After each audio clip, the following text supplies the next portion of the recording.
자, 요사이 이곳저곳에서 참 살기 힘들다라는 말들을 자주 듣게 되죠. 이럴 때 우리가 궁금한 게 있잖아요. 내가 예수 잘 믿는데 하나님을 경외하는 사람들인데 과연 이런 위기가 뭘까라고 우리가 이제 의심을 하게 됩니다. 되짚어서 이제 질문을 던져보죠.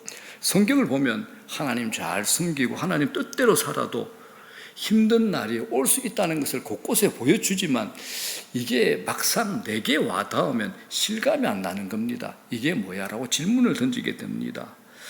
자, 이런 면에서 오늘 본문은 우리에게 큰 교훈을 줍니다. 히스기야 왕의 이야기인데 이 히스기야가 누구냐 하면 우리나라와 같이 남과 북이 분열된 유다 나라 남쪽 왕국의 13번째 왕입니다.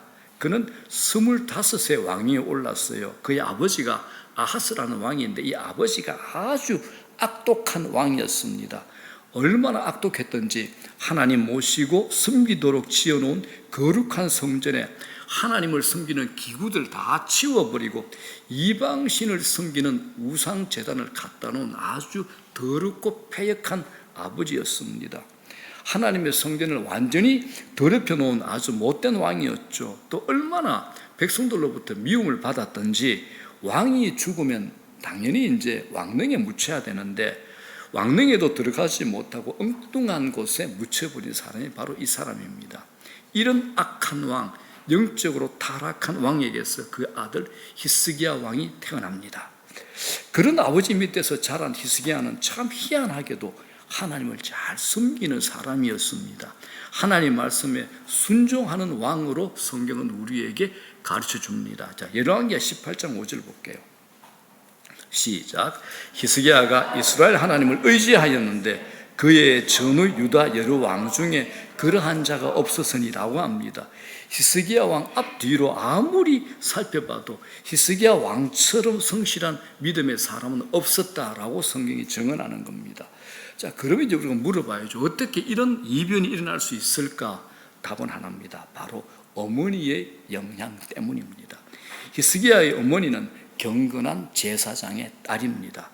제사장의 딸, 그의 어머니 아비야는 어려서부터 신앙 안에서 잘 자란 여성으로서 가장 패역한 왕 아하스의 왕비가 되었지만 자기 아들 히스기야는 신앙 안에서 잘 양육한 훌륭한 어머니입니다. 그렇기 때문에 자녀 교육의 절대적인 영향력은 사실은 아버지보다도 어머니에게 있습니다.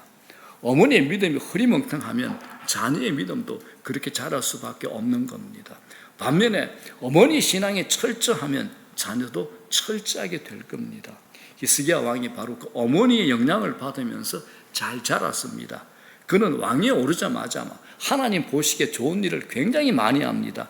아버지가 더럽혀 놓은 성전을 깨끗하게 다시 일으키고 하나님만 섬기는 거룩한 성전으로 정화를 시켰습니다. 나라 곳곳에 우상을 섬기기 위해 만들어 놓은 산당과 우상들은 다 치우고 없애버렸습니다. 하나님이 기뻐하지 않는 것 모든 걸 다 개혁한 왕이 히스기야입니다. 뿐만 아니라 수백 년 동안 잊어버리고 지키지 않았던 유월절도 다시 회복시키죠. 여러분, 유월절 아시죠? 하나님이 이스라엘 백성들을 애굽에서 구원해 주신 놀라운 은혜를 기억하고 감사하고 찬양하는 절기, 최고의 절기가 유월절이잖아요. 그동안 잊어버리고 있었는데 이 유월절을 바로 히스기야가 회복시킨 겁니다. 자, 이렇게 수없이 잘못된 것을 바로잡고 하나님을 온전히 섬기던 히스기야 왕에게 절체절명의 위기가 찾아왔습니다. 오늘 우리가 읽은 32장 1절, 역대하 32장 1절에 제일 처음에 재미있는 어구가 하나 나옵니다. 뭐라 그러죠? 이 모든 충성된 일 후에라고 합니다. 이게 무슨 말이냐? 배경이 이렇죠. 히스기야 왕이 하나님 앞에서 나라를 깨끗하게 정화시키고 우상 숭배 다 없애고 성전도 깨끗이 하고 유월절 회복시키고 또 하나님 말씀대로 나라를 다스리고 선정을 베푸는 이런 충성된 일을 한 후에 이 말씀입니다. 바로 이런 귀하고 올바른 일을 한 후에 뭐가 찾아왔죠? 위기가 찾아온 겁니다. 그 위기가 어떤 위기냐? 당시의 최대의 강대국 이웃나라 아수르 왕 산헤립이 히스기야 왕이 다스리는 유다 나라로 쳐들어온 겁니다. 이건 인간적으로 생각해보면 하나님께 불평할 일입니다. 하나님, 이게 무슨 꼴입니까? 저는 전국에 있는 우상들 다 치우고 오직 하나님만 섬기고자 했습니다. 이 나라는 하나님께 복을 받고 하나님의 은총을 받는 거룩한 백성들이 될 것이라고 제가 백성들에게 다 얘기해 놓았습니다. 그런데 아수르가 당시에 최강 아수르가 우리나라를 침공하디요. 도대체 이게 말이 됩니까? 이렇게 질문해야 됩니다.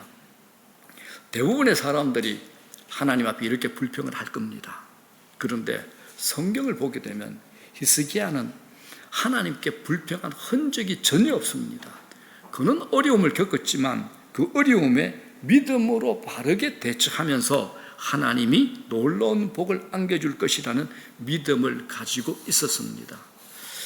우리는 내가 신앙생활 잘하기만 하면, 내가 하나님을 전적으로 의지하고 신뢰하기만 하면 나는 평탄하게 잘 살 수 있을 거라고 믿습니다.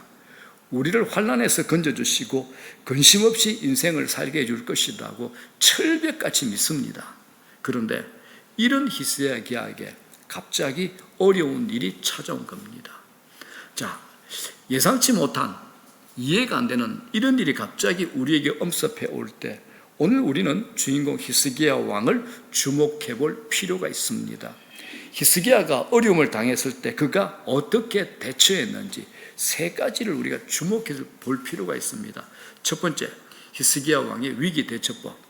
그는 자기가 해야 할 일에 최선을 다합니다. 먼저 자기가 해야 할 일에 최선을 다합니다. 히스기야 왕은 하나님 앞에 도와달라고 구하기 전에 또 구하는 중에도 자신이 해야 할 책임을 다했습니다. 자, 그 내용을 한번 들여다볼게요. 자, 히스기야 왕이 살던 시대에는 예루살렘 남쪽에 기혼샘이라는 저런 수원지가 있었습니다. 수원지. 물이 솟는 수원지를 말합니다. 자, 유대 나라는 광야잖아요. 물이 귀한 나라이기 때문에 이 물이 솟는 샘으로부터 수로를 만들어 물을 끌어왔습니다. 저 물로 과수원에 물을 대기도 하고 백성들이 먹는 식수로 사용을 했잖아요.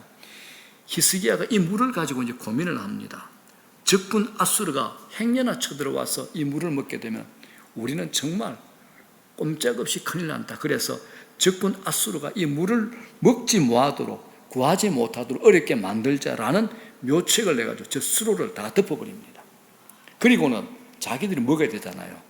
그 물을 자기들이 안전하게 사용할 수 있도록 지하 500m까지 지하 터널을 파가지고 그 물을 그대로 끌고 와 예루살렘 성 안으로 통하도록 만들어 그 물을 자기들이 사용하고 먹었습니다.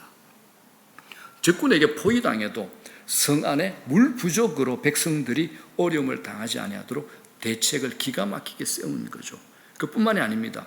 무너진 성곽을 정축하고 망대도 다시 손을 보고 군사들을 재정비하고 무기들을 공급을 합니다. 그는 자신이 할 수 있는 모든 일에 최선을 다해서 나라의 위기에 대처한 겁니다. 여러분, 기도해야 할 때가 있으면 기도하는 마음으로 모든 일을 행하며 나가야 할 때가 있습니다. 기도해야 되지만은 기도하는 마음으로 모든 일을 행하면서 나가야 할 때가 있습니다. 우리가 해야 할 일에 최선을 다하는 겁니다. 두 번째입니다. 히스기야 왕의 위기 대처법. 히스기야는 하나님의 약속을 굳게 믿었습니다. 우리가 이 부분에 제일 많이 걸립니다. 1번은 잘합니다. 내가 늘 최선을 다하니까. 2번에 대부분 다 걸립니다. 자, 왕으로서 이렇게 히스기야가 선포하며 백성들을 안심시킵니다. 자, 7절, 8절. 시작. 너희는 마음을 강하게 하며 담대히 하고 아수르 왕과 그를 따르는 온 무리로 말미암아 두려워하지 말며 놀라지 말라. 우리와 함께 하시는 이가 그와 함께하는 자보다 크니 그와 함께하는 자는 육신의 팔이요 우리와 함께 하시는 이는 우리의 하나님 여호와시라. 반드시 우리를 도우시고 우리를 대신하여 싸우리라 하며 백성이 유다왕 히스기야의 말로 말미암아 안심하니라. 자, 여러분, 이 말씀 드리고 싶습니다. 정말 하나님의 도우심과 간섭하심을 바라신다면 마음을 담대하는 겁니다. 마음 반드시 담대하셔야 됩니다. 두려워하지 마십시오. 그리고 문제가 생기더라도 놀라지 마십시오. 두려움 뒤에 숨어가지고 두려움이 내 인생의 우상이 되지 않도록 하셔야 됩니다. 우리가 두려워하고 놀라서 벌벌 떨면 그곳에 하나님께서 역사하기가 굉장히 어렵습니다. 왜냐? 내가 믿음이 없어서 벌벌 두려워 떠는데 어떻게 그곳에 하나님이 기쁨으로 역사하시겠습니까? 우리와 함께하는 이가 누구십니까? 우리 하나님 여호와이십니다. 자, 8절 중반에 이런 말씀이 있죠. 반드시 우리를 도우시고 우리를 대신하여 싸우시리라 라고 히스기야가 확신에 찬 고백을 합니다. 히스기야는 하나님을 온전히 신뢰함으로 걱정하지 않았습니다. 이렇게 할 수 있었던 것은 히스기야에게 약속의 말씀을 굳게 믿었기 때문입니다.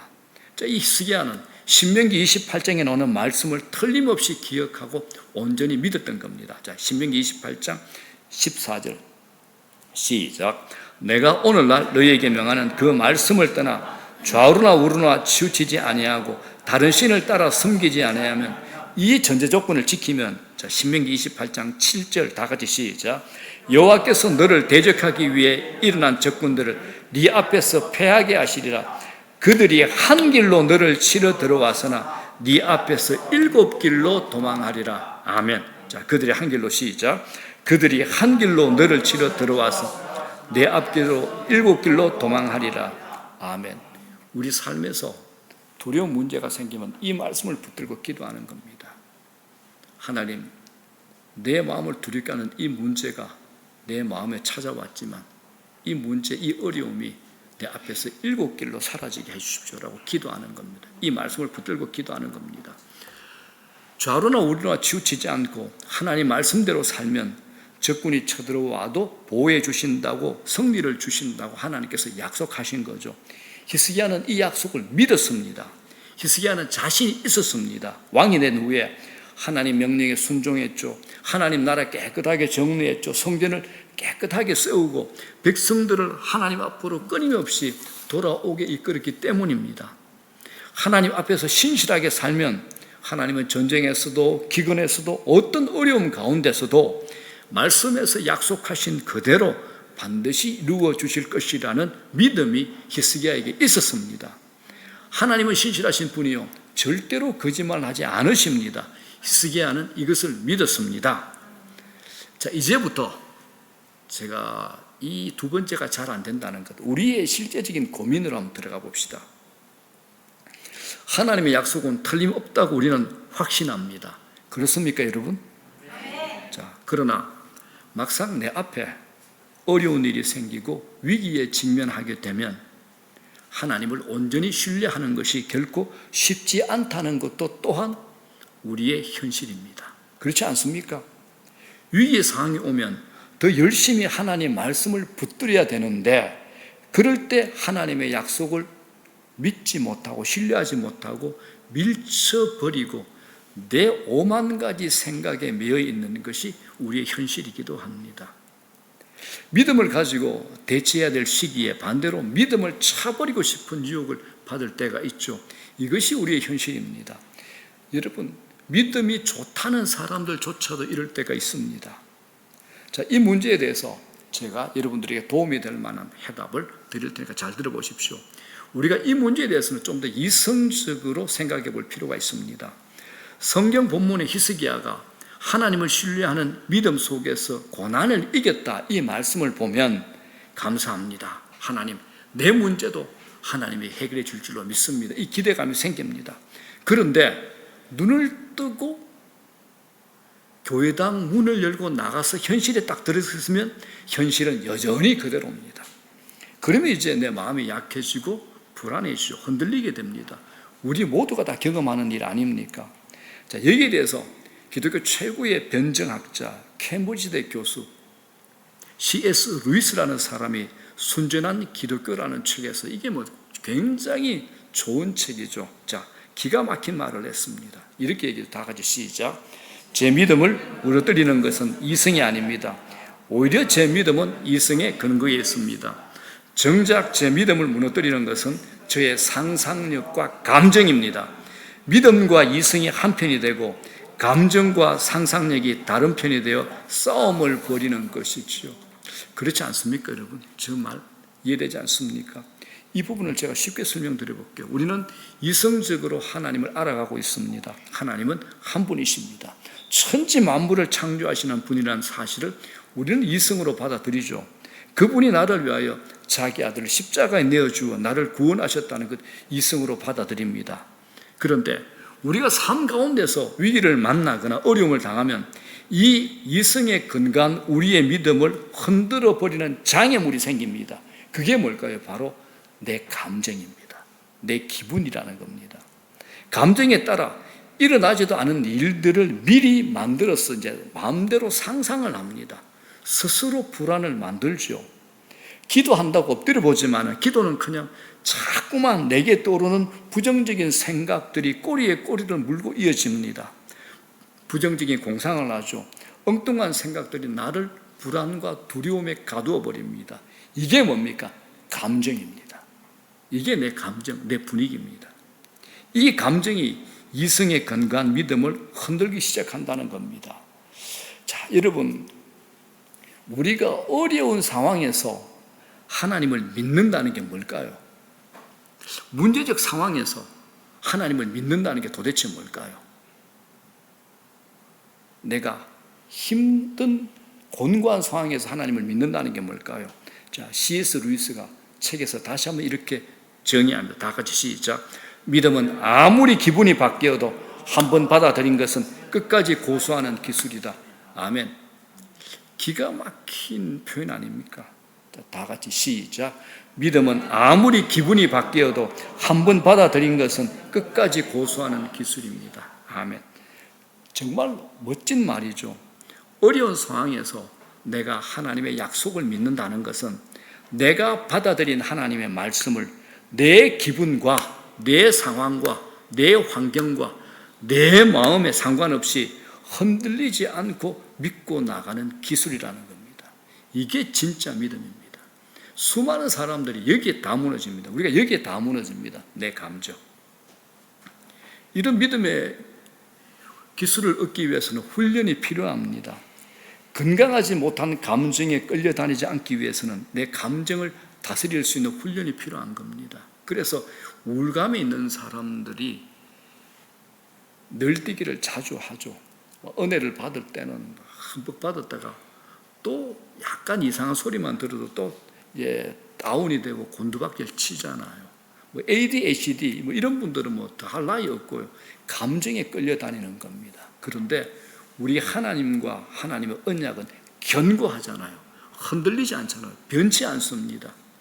어제나 오늘이나 영원토록 하나님께서 천지를 창조하신 그 하나님이 지금 나와 함께 하시는 내 아버지 동일한 분이잖아요. 무엇이든지 다 하실 수는 그분이잖아요. 문제는 뭐냐? 우리의 믿음의 영역입니다. 감정에 끊임없이 휘둘리는 내 믿음의 영역이 문제라는 겁니다. 여러분, 내 집에 좋은 일이 있거나 하는 일이 제대로 하나 풀리면 하나님의 약속은 전부 믿어집니다. 아멘, 할렐루야 막 박수칩니다. 그런데 되어질 일이 제때 안 이루어져. 식구 중에 누군가 속을 새겨. 내 컨디션이 별로일 때는 하나님의 약속도 희미해집니다. 근데 여러분, 하나님의 약속은 동일하잖아요. 근데 어떤 날은 할렐루야 하면 어떤 날은 희미해. 왜요? 내 감정 때문에, 내 기분 때문에요. 그렇죠. 이게 이제 우리 신앙의 현 주소가 되는 겁니다. 감정에 따라서, 기분에 따라서 믿다가 말다가 하는 실수를 범하지 말자라는 겁니다. 믿음 앞에서 냉정하셔야 됩니다. 이것이 위기를 극복할 수 있는 믿음을 항상 유지하는 비결이 됩니다. 감정 때문에, 기분 때문에 왔다 갔다 하는 믿음에 머물러 있으면 절대로 신앙이 성숙할 수 없습니다. 견고해지지 않습니다. 마귀가 나를 흔드는 대로 이리저리 나도 흔들리게 되는 겁니다. 자, 세 번째, 히스기야 왕의 위기 대처법. 세 번째, 히스기야는 하나님께 간절히 기도합니다. 자, 히스기야 왕이 선지자 이사야와 함께 부르짖어 기도했다라고 합니다. 자, 역대하 32장 20절 시작. 이러므로 히스기야 왕이 아모스의 아들 선지자 이사야와 더불어 하늘을 향하여 부르짖어 기도하였더니, 이 사건이 열왕기서에도 보면 병행 구절로 설명해 줍니다. 열왕기서를 보면 아수르 왕 사네립이 쳐들어와서 협박하자 히스기야는 하나님의 성전에 들어가 자기 옷을 찢고 굵은 베옷을 입고 하나님 앞에 간절히 기도했다라고 합니다. 그래서 혼자서 기도하기 힘들 때는 선지자 이사야를 불러서 함께 기도하자고 했습니다. 이런 히스기야에게 하나님은 이렇게 응답하십니다. 열왕기하 19장 20절 시작. 네가 아수르 왕 사네립과 달게 내게 기도하는 것을 내가 들었노라. 하나님께서 친히 내가 들었노라라고 말씀하십니다. 그는 하나님이 들으시는 기도를 했죠. 나중에 히스기야가 병들어 죽게 되었을 때도 그는 하나님을 향하여 울부짖고 기도합니다. 그때에도 하나님은 내가 네 기도를 들었고 네 눈물을 보았다라고 말씀을 하십니다. 이처럼 히스기야는 기도의 사람입니다. 여러분, 기도는 환난을 이기게 하는 가장 강력한 무기가 기도입니다. 시중에 기독교 서적이 많죠. 제일 많은 주제가 뭘까요? 기도라는 주제입니다. 기도 두 글자인데 시중에 나오는 기독교 책 중에 기도에 관한 책이 제일 많습니다. 우리는 기도에 대해서 압니다. 근데 기도에 대해서 아는 거하고 기도를 하는 거하고는 다릅니다. 기도에 대해서 잘 설명할 줄 아는 거하고 자신이 기도하는 거하고는 다르다라는 겁니다. 또 있습니다. 기도하는 거하고 기도하는 대로 믿고 사는 사람은 또 다릅니다. 여러분들은 어디에 속하십니까? 기도는 환난에서 쓰러지지 않게 하는 가장 강력한 버팀목입니다. 기도하는 사람들이 대체 공통점이 있죠. 역경과 고난을 별로 두려워 안 해요. 하나님께서 그 고난의 때를 지날 수 있는 믿음을 지키도록 그를 도우시기 때문입니다. 결국 이 히스기야 왕의 기도를 들으시는 하나님께서 아수르 군대를 하룻밤에 시체로 만들어 봅니다. 하나님께서 역사하시는 겁니다. 겨우 몇 놈만 도망가게 하지요. 게다가 그들과 함께 도망간 아수르 왕은 결국 자기 아들 손에 살해당하는 끔찍한 비극을 당하게 만들어버립니다. 하나님 하신 일이죠. 자, 21절 한번 볼게요. 시작. 여호와께서 한 천사를 보내어 아수르 왕의 전쟁에서 모든 큰 용사와 대장과 지휘관들을 멸하신지라.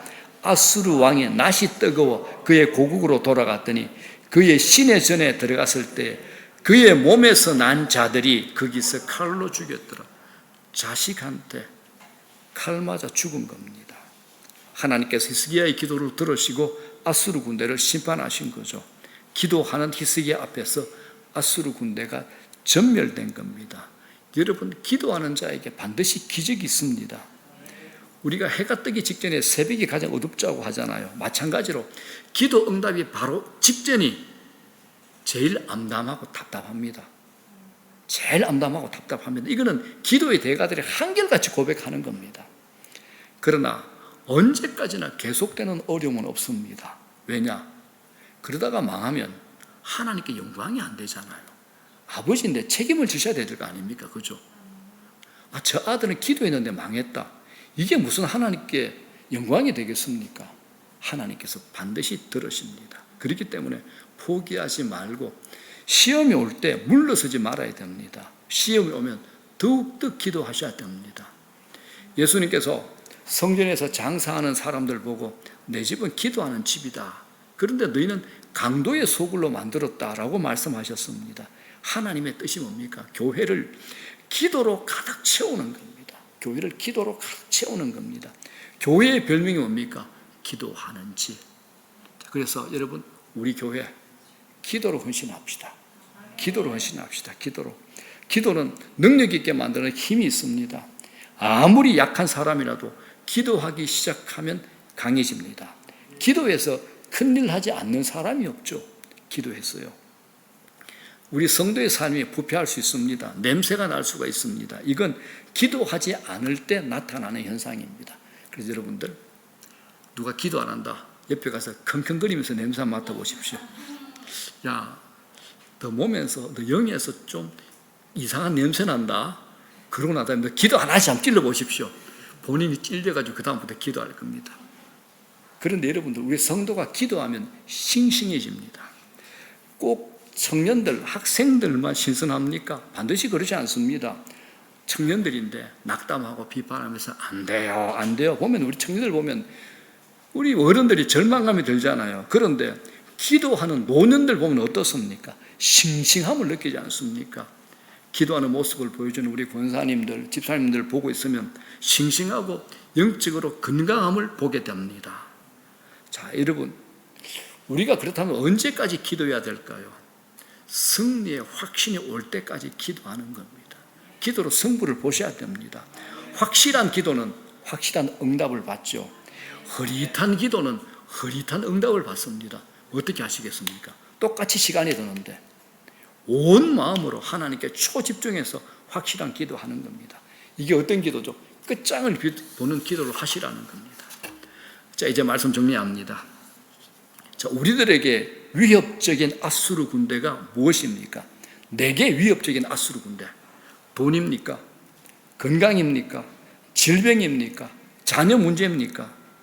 지금 나를 포위하고 있는 아수르 군대가 도대체 무엇입니까? 예수 잘 믿어버리고 최선을 다하고 하나님 말씀대로 살려고 힘을 다하고 있는데 예상과 달리 생각지도 않은 어려운 일을 당해 고통받고 있는 분이 있습니까? 그때 오늘의 히스기야를 한번 떠올려 보십시오. 첫 번째, 할 수 있는 일에 최선을 다하는 그를 배우고 그를 닮아야 됩니다. 첫 번째가 뭐죠? 히스기야는 자기가 해야 할 일에 최선을 다한 겁니다. 두 번째 뭡니까? 날마다 하나님 말씀을 읽으며 나가야 됩니다. 히스기야는 하나님의 약속의 말씀을 굳게 믿은 겁니다. 만일 여러분들이 기도하다가 혹은 삶 중에 하나님께서 내게 주신 말씀이다 라고 깨달아지는 본문이 있다면 그 말씀을 붙들고 또 그 약속을 100% 믿으셔야 됩니다. 100% 믿으시라는 겁니다. 이거 믿었다가 저거 믿었다가 이 길이 아닌 게벼 저 길인 게벼 이러면 여러분들 평생 응답 못 받습니다. 확실히 믿으십시오. 하나님께서 내게 주신 그 약속을 믿고 선포하고 그 약속을 믿고 생각하고 그 약속을 믿고 행동하는 겁니다. 그 약속을 믿었기 때문에 선포하죠. 그 약속을 믿었기 때문에 그 약속에 근거해서 생각하는 겁니다. 그 약속을 믿었기 때문에 그 약속대로 행동하는 겁니다. 그게 믿음의 반응이죠. 세 번째, 히스기야처럼 하나님 앞에 부르짖고 기도하는 겁니다. 히스기야는 하나님께 간절하게 기도했습니다. 그러면 정확한 때입니다. 나중에 지나가 보면 그래, 하나님이 그때 응답하시기 때문에 내가 살았지 이렇게 고백하게 될 겁니다. 그때가 되면 하나님께서 손수 우리 앞에 있는 아수르 군대를 전부 다 치워주실 겁니다.